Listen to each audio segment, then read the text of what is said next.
kakati kongera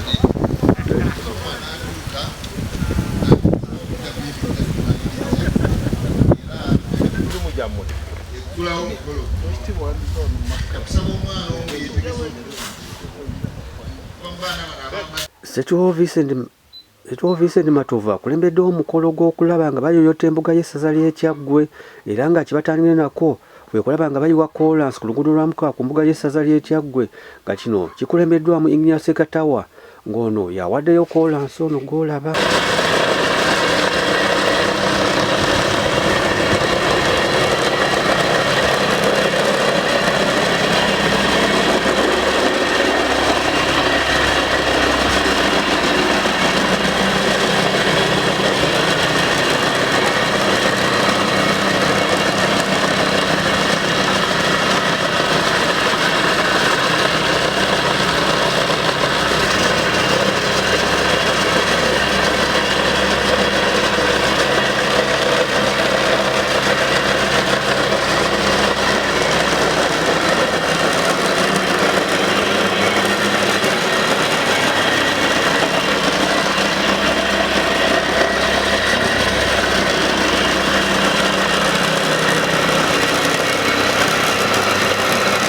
Tuli wano ku mulimu omulungi ettendo guno gukoleddwa ababulungibwansi b'e Kyaggwe gwe baasaka eri abavujjirizi aba Swadcom Services Limited.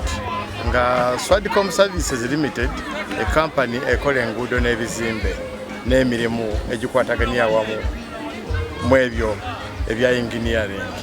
Nga yatuwa omukisa bwe twagisaba netuwa okutukolera olujja lwa Ssekiboobo luno n'oluguudo olufuluma ku Ssekiboobo ku ssaza Mukono n'erutuyira kolansi yoyo gwe mulaba olwaleero akoleddwa era mulungi nnyo, oluguudo lunyiridde nga bannakyaggwe tuli basanyufu ng'era bulijjo bwe tugamba Kyaggwe ku ntikko amazima Kyaggwe ze ku ntikko kuba ly'essaza lyokka mu Buganda erina olujja lwa kolansi erina ekkubo lya Ssekiboobo lyayitamu nga lya kolansi.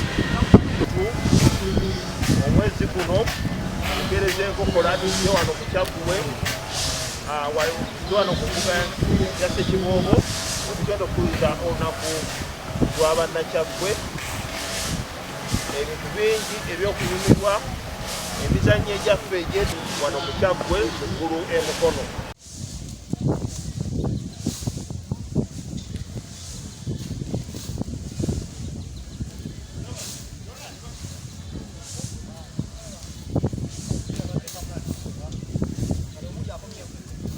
Ignace Katawa agamba bannakyaggwe beetegeka okukola buli 13 mbuga y'essaza ayaga okulaba nga erabika bulungi era n'agamba bagenda okulaba nga bongera okukola obulungi bwansi okulaba nga ekibuga ky'e Mukono wamu n'essaza ly'e Kyaggwe lyonna nga lirabika bulungi. Tukomye okulaba nga tuddiza Kyaggwe ng'ekitongole kya bulungi bwansi kyakwatiramu kigenda kinoonya abavujjirizi ab'enjawulo ng'era bwe twafuna abavujjirizi ne batuwa emmwanyi eka 3 ze twasimba Ennyenga ate kati bagenda tuwayo ekemu okuva e Najjembe.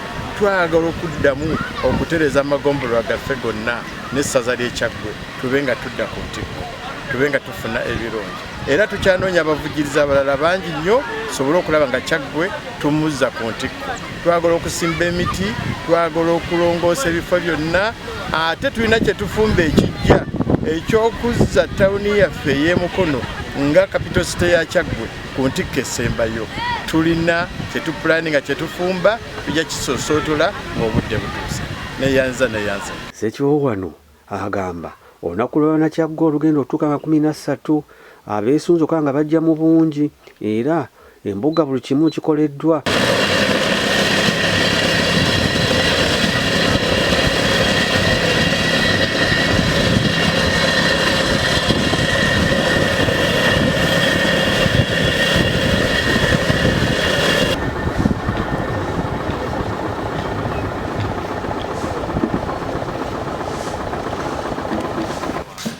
Sebo owebale nnyo owebalire ddala.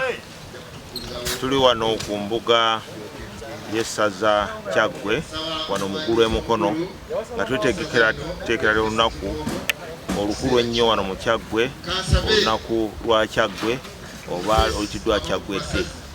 Mulaba emirimu mingi gigenda mu maaso.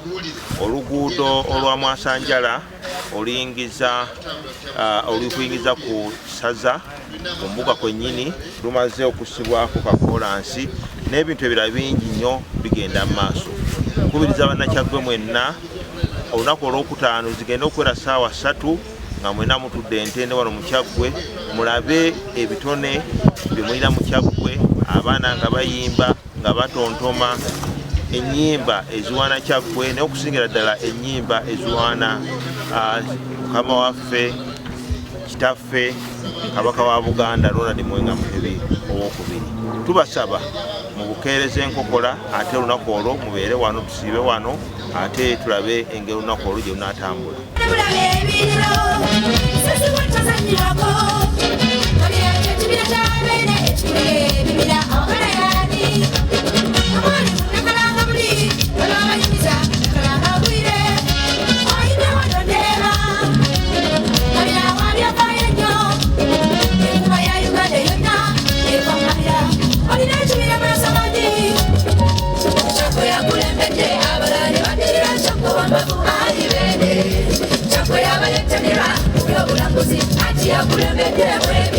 Abantu abenye basanze ku mbuga y'essaza ly'e Kyaggwe okubadde sipiika w'essaza lino omukulu Jonathan Ntulume kwagala kwe agamba guno omukolo gulakuba gwa nkizo nnyo era nga bannakyaggwe ogenda bagatta okulaba nga batambulira wamu. Musanyuse nnyo kubeera ku mukutu guno nga nneebaza Katonda olw'enteekateeka ze tulimu wano ku ssaza nga tujaguza tugenda okuteekateeka okujaguza olunaku lwa bannakyaggwe. Olunaku lwa bannakyaggwe lutuukidde mu kiseera ekituufu nga ddala ffenna bannakyaggwe tulina ennyonta okubeerako obumu ate n'okumanyagana. Essaza lino Kyaggwe lya byafaayo mu masaza gonna aga Ssaabasajja Kabaka. Bannakyaggwe bakoze ebintu bingi n'ekiseera kituuse tubakuŋŋaanyizeeko awamu. Tubadde ne basajja bakadde baffe abakulembeze mu ssaza lino Bassekiboba ab'enjawulo abatugenzeeko naye nga ddala ekyamazima tufunangawo kadde kakuŋŋaanako kubeerako ffenna.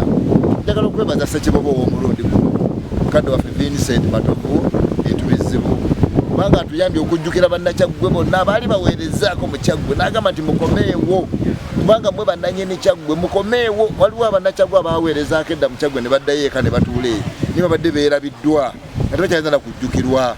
Tuyinza na kuba nti gundi yakolanga guno yakolanga guli naye ku luno abayise bakomewo era tubawa amabaluwa gaabwe bagatimbe mu madiiro okujjukira naffe n'okubamanya n'abaana n'abazzukulu abategeeze balina omulimu gwe bakola mu Kyaggwe. Olwaleero emirimu mingi gikolebwa nga mulabye Ssekiboobo ali mu kukola wali ekkubo era okukola Mwasanjala aleeta abantu omulabye eno abakyala bali mu kuyoyoota n'okuteekateeka endagala ezigenda okukola ebiwumbo mu nteekateeka ennungi ey'omukazi Omuganda. Emmere eyawomeranga omwami n'ayingira obulinga alina akabogomo.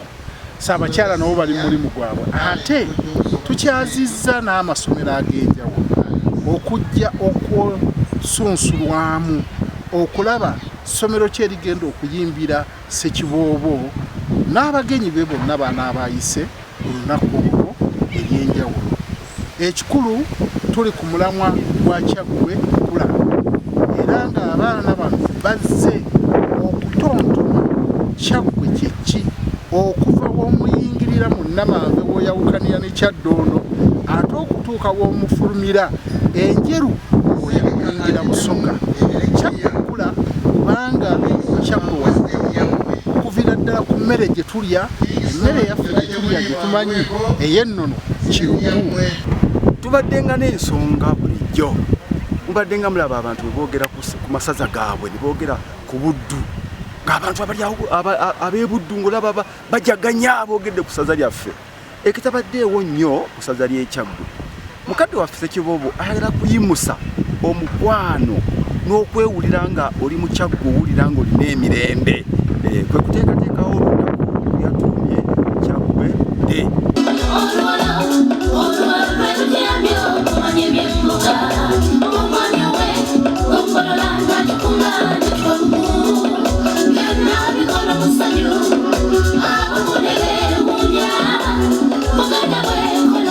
Thank you.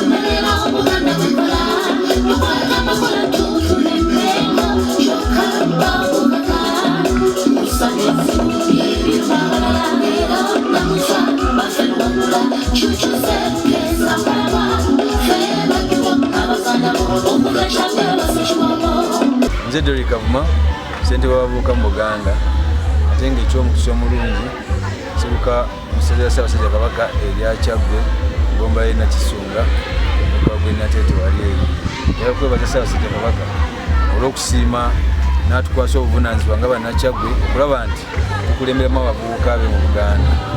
Njagala okubakakasa nti Kyaggwe ssaza ery'ekyokulabirako mu nsonga zonna mu nsonga z'obukulembeze n'embuga y'essaza mugiraba engeri gyenyirira n'olw'ensonga ekifaananyi ekiri wano kiri mu Kyaggwe kyetwagala okusiiga mu masaza gonna agali mu Bwakabaka bwa Buganda. Tuwadde n'okuliziganya ne mukama waffe Ssekiboobo ogwenziza okulaba olwaleero okuwoza olutabaalo olw'okubeera nti Ssaabasajja Kabaka yasiima mbeere ssentebe ate nga nsibuka mu Kyaggwe. Twogedde ku nsonga nnyingi naye ensonga esinza okubeera enkulu okulaba nga tukubiriza abavubuka okukola. Emirimu gingi n'emikisa mingi egitwetoolodde nga bavubuka naye oluusi twesuulirayo gwa Naggamba netutagikozesa. Kamafa atulambulidde emirimu egy'enjawulo gy'alina era n'atulaga n'okwennyamira kw'alina eri abavubuka naye tumukakasa nti ekifaananyi ekyo tugenda kukikyusa abavubuka tubaagazise obuweereza abavubuka tubakubiriza okukola nti omulimu gwonna tuteekeddwa gunyooma buli mulimu oguli okumpi nga gusobola okuyingiza ssente naye nga tegumenya mateeka osaanidde okole ki osaanidde okubeera ng'ogukola era twagala okubakakasa nti abavubuka yonna gye muli tugenda kubatuukako mweteeketeeke naye ekisinga mu byonna okulaba nga tukyusa endowooza yaffe mu ngeri gye tulabamu ebintu